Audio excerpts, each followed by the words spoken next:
ਇਹ ਆਪਣਾ ਛੱਤ ਦੇ ਉੱਤੇ ਪਿਆ ਜੀ।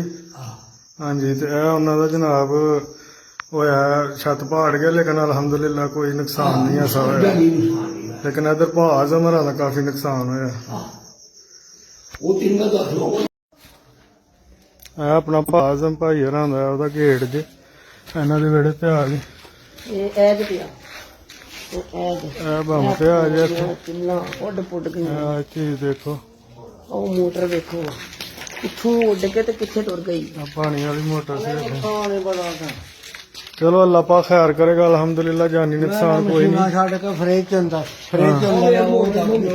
हाँ जी बहुत ही जबरदस्त जनाब है धमाके सन। अंदर तक उन्होंने काफी ज्यादा नुकसान है।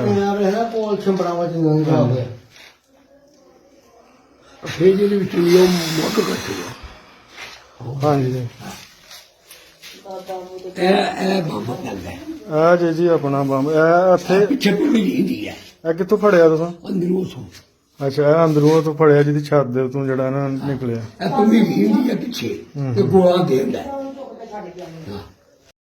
एक जनाब पिया चाचा नैर दी हवेली चौंक दे विच वेखो तारां टुटियां पईयां ने इत्थे एदियां छिमड़ां दीवार दे विच। इधर होए भाग रहा एक मिनट इधर होए बज। हाँ जी एक इत्थे पिया जी अंदर त्रै बंब इत्थे इक्को जगह ते भेज यानी कि 100 मीटर के फासले ते ए पिया जे इत्थे डंगर इत्थे है नहीं सन चाचा अल्हम्दुलिल्लाह डंगर अंदर बजे सन ते हुण देखने पे खोल के ताला ते डंगर महफूज ने या नहीं। अल्हम्दुलिल्लाह अल्लाह का शुक्र है जी। ते त्रै बंब जेड़ा तकरीबन 50 मीटर 50 फुट के फासले के उत्ते पे ने।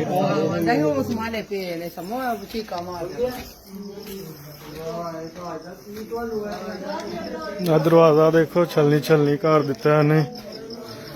काफी खौफनाक धमाके सन इत्थे जी। हाँ जी साकिब भाई सुनाओ।